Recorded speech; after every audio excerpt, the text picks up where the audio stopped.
41-ші сөз. Қазаққа ақыл берем, түзейім деп қам жеген адамға екі нәрсе керек. Әуелі бек зор өкімет, жарлық қолында бар кісі керек. Үлкендерін қорқытып, жас балаларын еріксіз қолдарынан алып, медреселерге беріп, бірін ол жол, бірін бұл жолға салу керек. Дүниеде көп есепсіз ғылымның жолдары бар.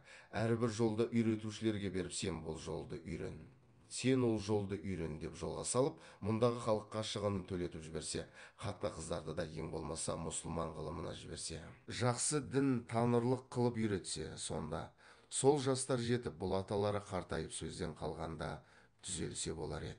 Екінші, ол адам есепсіз бай боларға керек.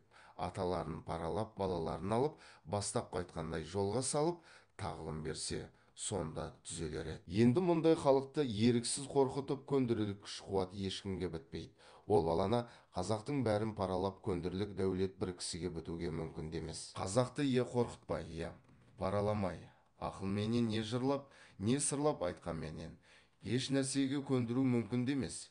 Етіне өткен, сүйегіне жеткен, атадан мирас алған, ананың сүтіменен біткен надандық әлдеқашан адамшылықтан кетірген. Өздерінің ұрпағы бар ма, пұшпышы бар ма, гүлдегі бар ма, дүрілдегі бар ма, сонысынан дүниеде ешбір қызықты нәрсе бар деп ойламайды. Ойласа да бұрыла алмайды. Егер сөз айтсаң, түгел тыңдап тұра алмайды. Не көңілі, не көз алаңдап отырады. Енді не қылдық, не болдық,